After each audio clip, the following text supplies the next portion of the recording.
Yo, in today's video, I will be teaching you all how to run a medium build here in the finals like a pro. We're going to cover everything from your capabilities while rocking the medium build, all the ins and the outs, the various playstyles, you name it. So if in the end you found any use out of this video, be sure to like the video first and foremost, subscribe for much more finals content to come in the near future, and do me a favor, comment down below what is your favorite thing about the finals currently. Mine personally is the versatility of this game. I love how you can approach a situation 1,000 different ways and no two situations are ever the same. So again, do all that stuff, and without further ado, let's jump in and let's talk shop, shall we? Okay, so let's go ahead and let's get into the meat and the potatoes of the medium build, all right? First thing we're going to talk about are the specializations, also known as abilities. Don't know why they just don't call specializations abilities in this game. We just got to be different, huh, Embark? By the way, hold on, let me get the blue light blockers on to add +10 to my educated look. All right, we good, okay? We got 3 specializations here for the medium build. We got the recon senses, which you see right here. We have the healing beam and the guardian turret, okay? Let me go ahead and show you all these things in real time. I'll start with the healing beam here. So the healing beam is exactly what it sounds like. It is a healing beam.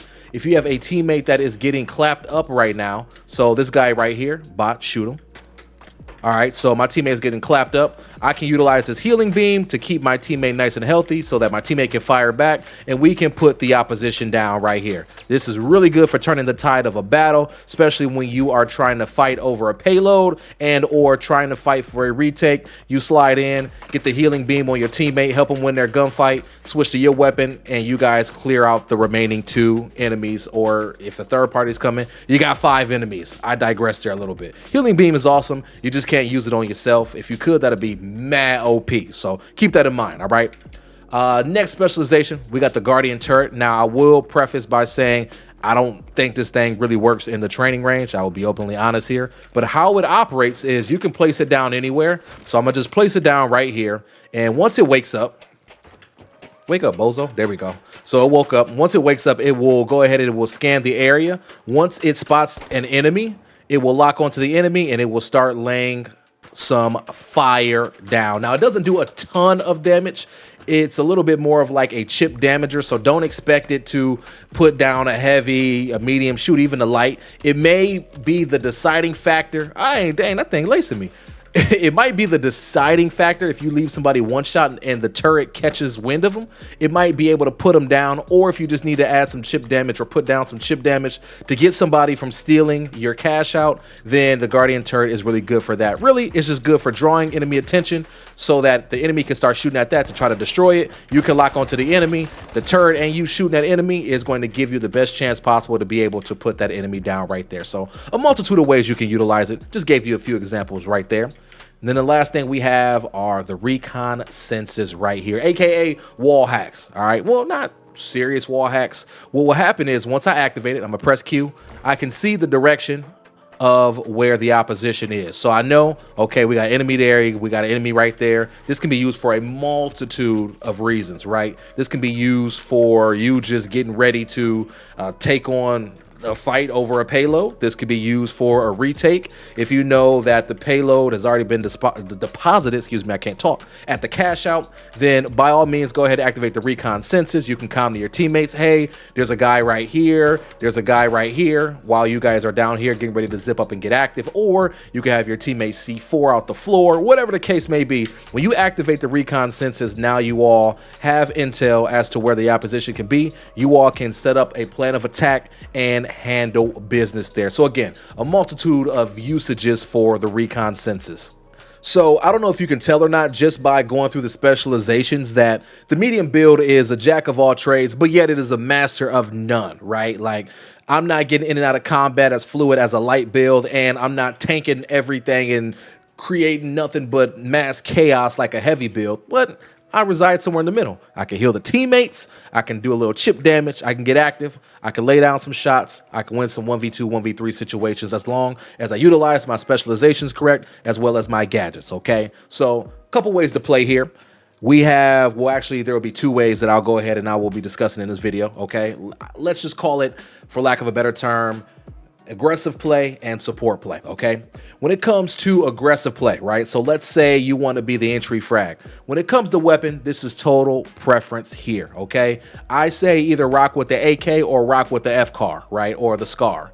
Why they name things all these crazy names, I don't know. It just creates more confusion in between the ears for me, but I digress there. I'm going on the soapbox. I would, again, either rock with the AK or rock with the FCAR. From a damage standpoint, I believe they are relatively within the same realm, but the disadvantage of the FCAR is you only get 20 rounds. That 20 rounds hurts. Why can't I equip it? All right, there we go. You see, I only got 20 rounds here, right? That 20 rounds you burn through so fast. Just like that, right? You miss a couple bullets, you might not be able to clap that dude that just rotated in that building. But if I rock with the AK, I got 36 rounds. I do lose my scope and my sight, but who cares, man? Just get used to the iron sights. Now I can miss some bullets, I can hit some bullets, miss bullets, hit bullets, and I still got 4 in the chamber, you know? At the end of the day, I think that's all preference. If you have Shroud-like aim, then by all means rock the FCAR, or if you're more confident you're going to be taking on more of those 1v1 fights. If you know you're going to be in 1v2, 1v3 situations, then the AK definitely is going to better suit you, okay? So let's keep that in mind there. When it comes to grenades, I would say rock the frag over the pyro. I was a big pyro grenade guy, it just doesn't do enough damage. It gets people moving, especially if you are trying to retake a cash out. Rocking with the pyro grenade can be cool. I will openly admit that. Give me the stupid pyro grenade. It could be cool, right? Because you can, again, you're going to force somebody off of that point. Once that pyro grenade hits, it's going to burn that person. They're going to be like, ah, shoot, we got to move. We keep taking damage. They might come to you, and if they come to you, you can go ahead and you can lace them up as they are rotating away from you. But again, it just doesn't have that pizzazz to me. I have gotten a lot more chip kills from the frag grenade personally, where I've been able to just throw this in on a cash out. I've been able to drop both of them, and just look how much damage it does right away, right? That mug blows up. They have about, what, 30-35% health remaining. All you gotta do is put some shots on them, and guess what? If you hit 2 or 3 people with 1 nade or 2 nades, depends on whatever you do. If you throw them both, cool. If you don't, whatever. Anyways, I digress there. If you hit everybody with at least some of the nade, you are going to be in a better position to handle that potential 1v2 or 1v3 situation. And look, even if you get 1 down, you leave the other person 1 shot and you go down, your teammates should have your back there. They should be able to clean up person number 2, revive you, and now it is a 3v1 situation, right? You can turn the tides there. So again, I opt for the frag grenade over the pyro in that instance.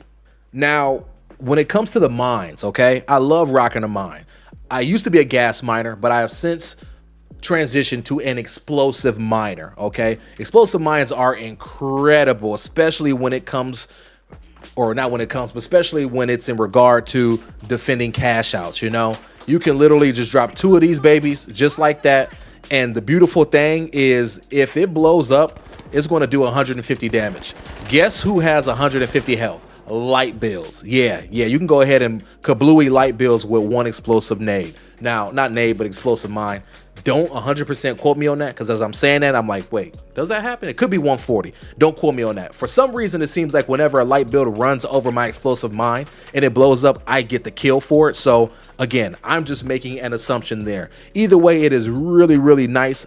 Something cool too is if you have an explosive mine laid and you drop a nade. So for example, if I have these mines right here and an enemy is near my mines but not close enough to where they blow up, if I drop a frag grenade or anything of that nature, once that nade blows up, as you see, it's going to blow up the explosive mines. You see how much damage I just did there? I did like, what, 96% damage, where 1 bullet cleanup, boom, that person is dead. Now, do know explosive mines can work against you, whereas if I drop this mine here and the opposition throws a frag grenade at me and they blow that mine up, I take the damage. You see, 91 out of 250. Wait, so that means 91 out of 250. That just did 159. Okay, so yeah, that thing should 1-shot a light build. It should 1-shot a light build. I ain't the best at math, but hey, you all got your answer right there. So keep in mind, it can be a double-edged sword with the explosive mine. The gas mines are nice for keeping people off of points because, again, you're getting that chip damage. You're going to make somebody rotate away from that cash out, or you're going to make somebody move in general, right? They got to get away from there. They don't want to keep taking damage, and the gas mine can put out more damage per second than the pyro nade. At least that's what it feels like. I don't have exact numbers, so don't quote me on that. But again, that's what it feels like to me. So I'm rocking the explosive mine over the gas mine. And then when it comes to that final slot, I gotta rock the defib. I gotta rock the defib over anything else. Reason being is because I gotta get the homies back in the mix, right? If my teammate dies and we trade because my teammate dies and it leaves the opposition right here one shot, I get the kill right there. It is so easy for me to go over to my teammate, revive him, switch over to my healing beam, and bring him back to full health within a matter of, what, 3 to 4 seconds. Now, granted, I still have the recon senses equipped, but you all are understanding what I mean here. I would swap out for the heavy, not the heavy beam, but the healing beam right here. I would go ahead, revive my teammate, heal him up, get my teammate back in the mix. Now we are in a full 3v2. Man, you just cannot beat that, okay? So again, rocking the defib in that regard is really nice, even if you are like an aggressive frag out type of player. Now, if you are like so good, you know for a fact if your teammates die, you don't need to defib and get them back in the mix. You're confident in that 2v2 situation, then okay, this third slot right here with your gadget, feel free to put whatever you want to put in here. Feel free to drop a zip line if you want to rotate from building to building better, a jump pad for the same thing, a sonar nade if you want to spot out where the opposition could be in this regard. Whatever you want to do, feel free to have the utmost flexibility there. I just keep the defib because even when I play aggressive, I gotta help the squad out a little bit. You know what I'm saying? Quick side note, when it comes to explosive mines, I forgot this point, so I'm circling back around to hit this point. When it comes to explosive mines, they are really good for 1v2, 1v3 situations as well. Cray, what do you mean? So if there is the opposition, right? Let's say the opposition is right there and I'm getting chased. It is really easy for me to just run in here, drop 2 mines, hit the corner, and if the opposition chases me through the door, boom, blows up. Even if I don't get the confirmed kill right there, I can turn back around and I can go ahead and I can clean up the opposition right there. Now it's at a 1v2 situation. I got 2 nades to spare. I got this explosive barrel. I can drop the explosive barrel, hit them, crack them as well, easily switch back to my gun. And again, we are back in the mix, getting active as if we never left. Now it's a 1v1 situation for me to be able to hopefully win that gunfight by either dropping another explosive mine, because you see they come back really quick, using one of my grenades, or just good old-fashioned firefight. Hey, I got 36 bullets. I might as well bring them into play, right? Now, when I was talking about the aggressive playstyle, I got a little bit ahead of myself and I started to bleed into like that supportive playstyle a little bit. So let's go ahead and let's talk about the support playstyle for the sake of this video, okay? Remember, when you play support, you are more of an anchor role. You are allowing your 2 teammates to shoot the first bullet. They're going to be in this house getting active before you are, because remember, you have to be the one to bring up the rear, utilize the heal beam, use your defibrillators if needed to get a teammate back up and get back in the mix, all right? So with that being said, this loadout may change a little bit here, okay? When it comes to the weapon, of course, that's totally preferable. I rock the AK or I'm rocking the F-car, SCAR, whatever you want to call it. But instead of rocking a frag grenade, I may be rocking something along the lines of like a, where is it at? The goo grenade, for example. Reason being is because if you need to grab your teammate's token, totem, little game piece, whatever you want to call it, if you need to grab that and escape to get a revive off or a quick defib, you can grab it, drop the goo grenade, and get out of there as needed, right? So escapability. And then instead of the explosive mine, I'm probably going to rock something like a zip line or a jump pad again, because you want to be able to reposition after you grab your teammates. Gosh, what are they called? I don't know. I'm just going to call it a token. I don't even know if that's the correct term, but you grab your teammate's token and you want to reposition and get out of there so you can get a revive if you already burnt that defibrillator, right? So in some cases, let's say we jump pad it, all right? Let's say our 2 teammates are dead in here. We get a quick defib on one and then the other teammate is upstairs. So I'm going to go ahead and grab this teammate right here like this, and I want to get out of here. Oh, shoot, I got to get out of here. So I'm going to go ahead and do that. I'm going to jump pad up here. Okay, let's pretend I'm on the roof because I done missed the stupid roof.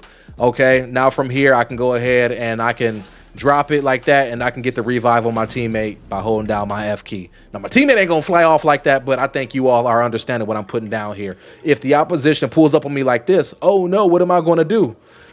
Then I'm going to just goo grenade them out the way, right? So if I got to run in this house right here, I'm going to goo grenade the house. And it shouldn't do that. It should block the whole freaking door. Again, you all are understanding what I'm putting down right here. Now I can reposition with my friend's token, place it in this corner, get that revive off if my defibrillator has not recovered from reviving my first teammate. So again, you got some options here.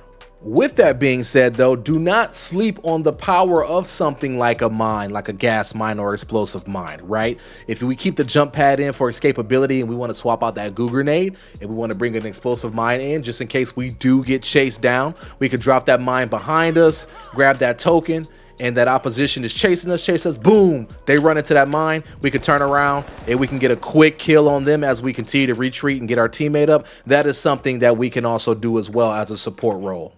All right, folks, to round out this guide, I want to talk about things that I would like for you all to keep in mind as you are playing a medium build in the finals, okay?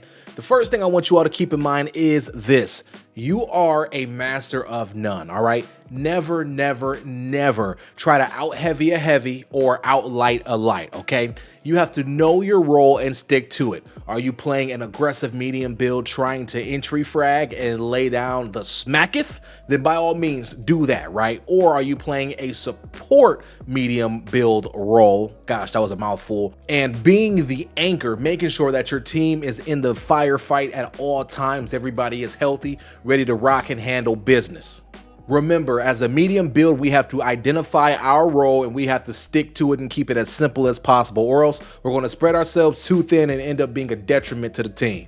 Now, on the flip side to that, something else to keep in mind is that you can do anything. This kind of refutes my prior statement a little bit, but remember, you are a Swiss Army knife. Do you need to clap cheeks for the homies? Then shoot them up or blow them up with explosive mines, frag grenades, whatever, you know? Do you need to get your team back in the mix after being the last person alive? Pop the defibrillator, utilize the heal beam, and get everybody back in the mix within 10 to 12 seconds. Remember, if you go down, your team loses its best chance to hold its current position. So remember, be smart, and you can do whatever your team needs you to do. And the last thing I want you all to keep in mind as you are playing a medium build is to know your role on your team in your team's overall composition, okay? Too many times, folks will try to frag out when we don't need that on the team. We need support. We need the defibrillator. We need the heal beam. We need some mines placed, you know? And look, let's be honest, that person may not be a good fragger anyways. So do me a favor. Adapt to your squad and be exactly what is needed in that particular moment, okay? Who cares if you ain't dishing out pain every single match? Keep your squad alive so you all can get the bag, or vice versa. Remember, you are a jack of all trades. You may be a master of none, but who cares? Do what you gotta do. Fill the team's gaps and bring home that W, baby. Do these things and it will give you your best chance for improving with this particular class / build, whatever we want to call it. This advice, of course, is not foolproof by any means. It's not flawless, anything of that nature, but it'll get the brain moving. It'll get the wheels turning, and I'm sure you will be as creative as you possibly can be based off of this information, or not. But at the end of the day, my goal was to get the wheels turning. That's the most important thing in my opinion, and if I did so, then hey, this video was worth something. Thank you all so much for coming and watching. I appreciate you all, and until next time, we are signing out. Peace!